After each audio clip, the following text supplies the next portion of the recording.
Ci avviamo verso la conclusione di questa puntata un po' speciale di Verde a Nord-Est, perché è quella della settimana di Natale. Noi abbiamo deciso di chiuderla insieme alla Confederazione Italiana Agricoltori di Padova, che spesso ci ha accompagnato in questo anno, in questo 2012.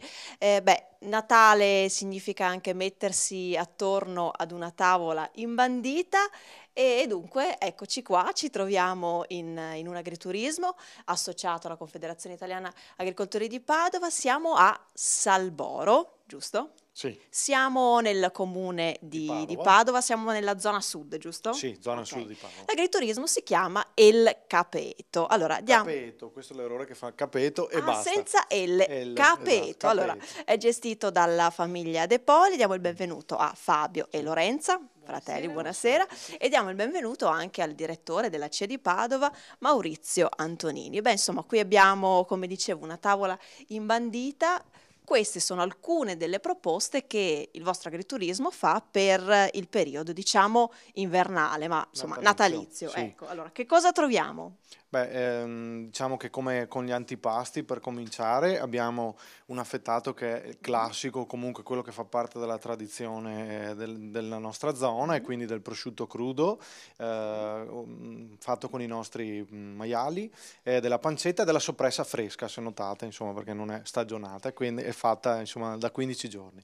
Maiali allevati come? Allo stato brado, abbiamo da qualche anno adottato questo sistema e vediamo che ci dà dei buoni risultati, e quindi insomma siamo contenti, abbiamo un buon prodotto, e quindi insomma siamo contenti, ecco, di questo tipo di allevamento, e per rimanere sulla tradizione, sul classico, se vogliamo. Invece poi abbiamo uno sformatino di zucca con una crema di formaggi mista, quindi la zucca prodotto invernale, stagionale, e il formaggio, insomma, che lo accompagna, che è sempre, insomma, una cosa che fa piacere, che riscalda, insomma, in questi periodi, insomma. Sei tu Ecco. che fai tutte queste cose? Sono io, diciamo, io dico sempre sono il primo che mette la giacca, insomma, da cuoco, poi insomma sono sempre coadiuvato dalle sorelle che mi danno una mano qua sulla parte, insomma, della ristorazione, sì. Esatto, noi abbiamo Lorenza qui, ciao Lorenza. Buonasera a Allora, tutti. io so che tu sei la creativa della famiglia, tutti gli addobbi che vediamo qui li hai pensati tu, vero? Sì, generalmente è l'unico sfogo dove il mio campo, diciamo, dove appunto mi lasciano libero modo di sfogarmi,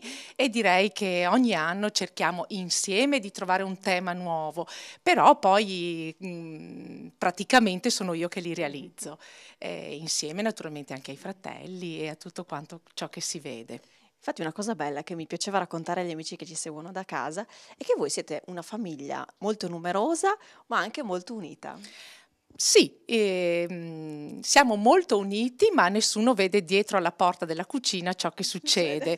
Quindi è vero che poi, però, tante scaramucce da fratelli, insomma, quelle che ci ci vogliono, è vogliono, quelle normale. che ci vogliono, Però direi. insomma, quantomeno siete uniti comunque attorno a questa azienda agricola. Certo, direi che ormai è stata consolidata questa cosa, per cui insomma abbiamo tutti, non siamo più giovanissimi, siamo dei giovani adulti, e vedo che le cose insomma procedono, per cui grossi problemi in realtà non dovrebbero più accadere. Eravamo rimasti allo sformatino di zucca, giusto? Zucca, sì. Poi così una delle proposte, perché poi questo periodo eventualmente si parla appunto di polenta calda col salame arrosto, il radicchio, piuttosto che i funghi.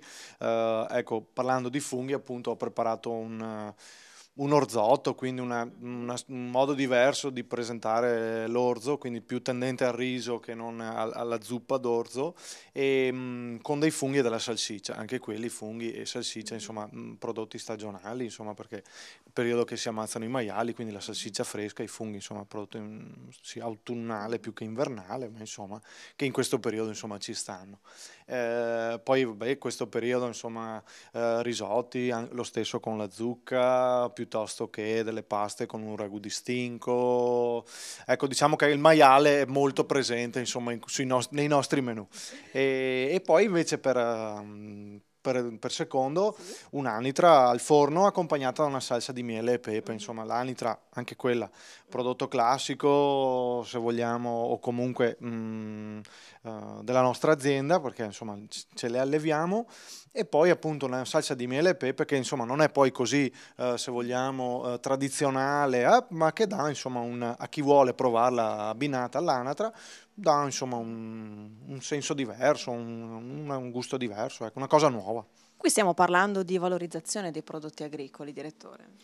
Ai nostri telespettatori non è sfuggita la grande senso di professionalità che ha questa azienda, e soprattutto sulla necessità di presentare prodotti della stagionalità. Bisogna diffidare dall'imitazione. La stagionalità è un elemento indispensabile. Su un'azienda agrituristica noi troveremo e troviamo stagionalità. Stagionalità vuol dire prodotti propri, prodotti della propria azienda. In questo caso vuol dire valorizzare i prodotti del territorio, valorizzare i prodotti dell'azienda agricola e dare quella redditività alle aziende agricole che è elemento necessario per la salvaguardia della propria sussistenza. Direttore, parliamo di legge sugli agriturismi.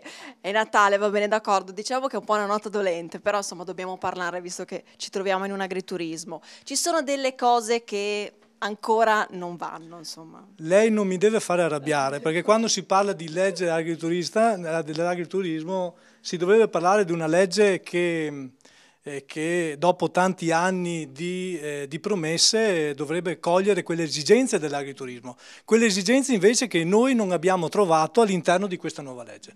La prima questione è che tralascia in maniera maniacale tutta la parte ricreativa dell'azienda e tutta quella parte legata all'attività dell'azienda stessa, nel senso che l'azienda nella nuova legge agrituristica non può svolgere attività ricreativa. Questo è un grande handicap per queste aziende, perché l'attività ricreativa... Cosa si intende per attività ricreativa? Vuol dire sviluppare tutti quei percorsi informativi che sono necessari per valorizzare l'azienda stessa.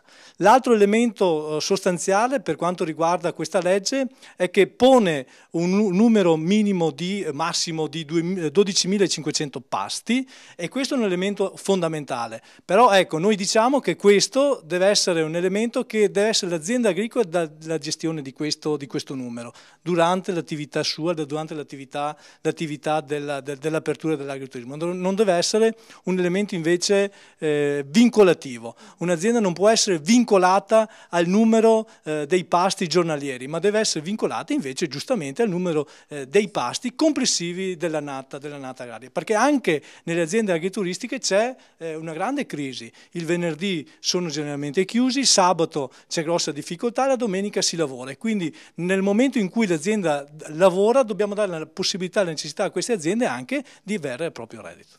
Quindi allora chiediamo ai titolari di questo agriturismo in che modo quindi sono un po' cambiate le abitudini dei consumatori, anche ovviamente legate forse alla minor disponibilità di soldi economica. Ma sicuramente questo insomma è la crisi che a tutti avvertono, non ci sta aiutando. Logico che in questo momento ancora di più bisogna puntare sulla qualità, sulla provenienza dei prodotti e non mollare adesso, proprio perché se si molla adesso a un certo punto poi un domani sarà sempre peggio. Se invece si continua a mantenere quello che il nome agriturismo col quale insomma nome agriturismo ci identifichiamo, se riusciamo a mantenere questa qualità, questo standard, allora sicuramente lavoreremo anche domani, quando si spera insomma che questa crisi sia passata, insomma, e quindi insomma, speriamo bene, dai. Oltre all'attività di ristorazione, so che avete anche la possibilità di ospitare delle persone che volessero venire a passare dei giorni qui a Padova. Tra l'altro siamo a 10 minuti praticamente dal centro, dal Santo, per cui potrebbe essere un'opportunità in più. Sì, sicuramente noi come posizione insomma siamo molto avvantaggiati. L'agriturismo spesso si collega al fatto che si vada a mangiare, ma non è soltanto questo.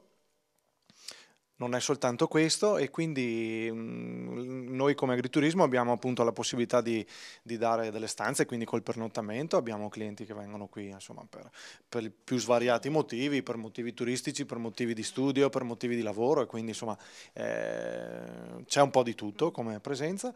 Poi è anche vero che negli agriturismi si può andare a acquistare prodotti, si potrebbe fare del campeggio, insomma tante cose. L'agriturismo spesso si associa al discorso del mangiare, ma non è insomma, spesso non è soltanto questo. E fate anche attività di fattoria didattica, se non sbaglio. Sì, essenzialmente nei periodi primaverili, perché le scuole chiedono soprattutto quel periodo lì, ma non solo, perché in fattoria sono venuti anche nel periodo invernale. Certo che naturalmente trovare un ambiente all'aperto dove poter consumare qualche ora di scuola e provare a fare, perché questo è l'importante per i bambini, è quello in cui noi crediamo, cioè se il bambino fa qualcosa ricorda, se solo lo legge, lo studia o lo impara perché gli è stato raccontato o detto, difficilmente poi ricorda, e questo è il nostro spirito, diciamo un po' quello che ci guida poi in tutte le attività didattiche che ormai sono parecchi anni che portiamo avanti. Eravamo rimasti al dolce, anzi no, Sì. prima volevo sapere una cosa, chi è che si occupa dell'orto? Perché ho visto che c'è anche un orto qui.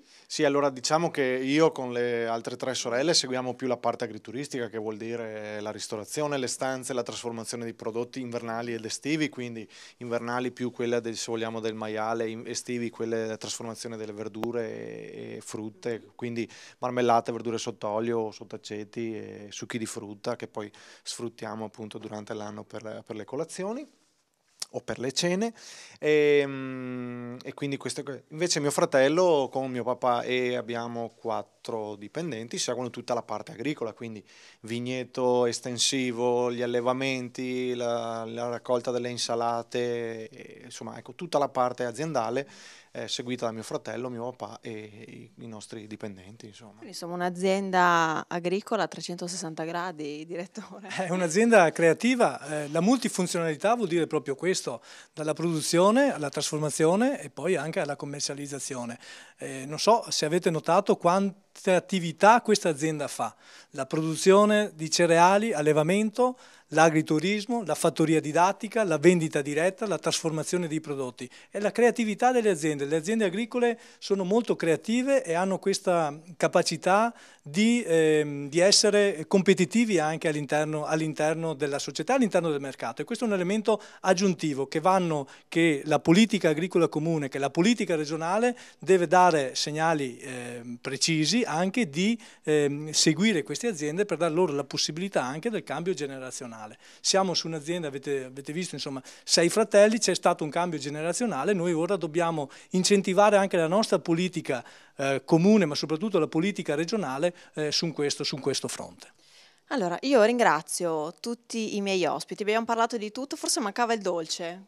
La classica pinza, La classica nel pinza, senso perfetto. pane raffermo, quindi se vogliamo un dolce di recupero, nel senso che dire recupero è brutto, però è anche vero che nella tradizione era così, certo, nel senso si assolutamente usava, sì. non si buttava niente, quindi si usava il pane raffermo, si metteva un po' di quello che si trovava nelle madie, nelle credenze, quindi frutta Ma c'è un secca. ritorno anche adesso, assolutamente. Direi che noi proprio in quest'ultimo periodo, diciamo che sono un po' di anni che cerchiamo anche una storicità del prodotto da presentare a tavola, del piatto da presentare a tavola, perché crediamo veramente che seppur poche le nostre tradizioni culinarie proprio del Veneto, alcune hanno proprio anni di continua, di storia, e a noi piace anche spiegare al cliente magari più giovane il perché di questa scelta, e vedo che viene molto apprezzata, per esempio il risotto con i fegattini, i cardi al latte, che sono proprio per esempio un piatto natalizio tipico, lungo da preparare, ma porta i suoi frutti. Io quando servo i miei clienti a tavola dico spesso che tanto valgono le nostre carni, tanto le nostre verdure, perché il lavoro è pressoché uguale come quantità, e quindi anche per quanto riguarda la pinza, diciamo che è vecchia però vale la pena rivalutarla, e se spiegate queste cose vanno apprezzate e capite. Grazie, e con questo pensiero noi chiudiamo questa puntata di Verde a Nord-Est. Grazie a Maurizio Antonini, direttore della CIA di Padova, grazie agli amici della famiglia De Poli, Fabio, Lorenza e anche gli altri fratelli, abbiamo visto dietro le quinte anche Francesca. Sì. Ecco, tanti auguri di buon Natale di cuore da tutti noi di Verde a Nord-Est, da Laura Ferrari, da Silvano Facco e dal nostro direttore Placido Manoli. Ancora tanti auguri, ci vediamo però la prossima settimana come sempre, stessa rete, stesso orario. Grazie, seguiteci. Tanti auguri. Buon Natale a tutti.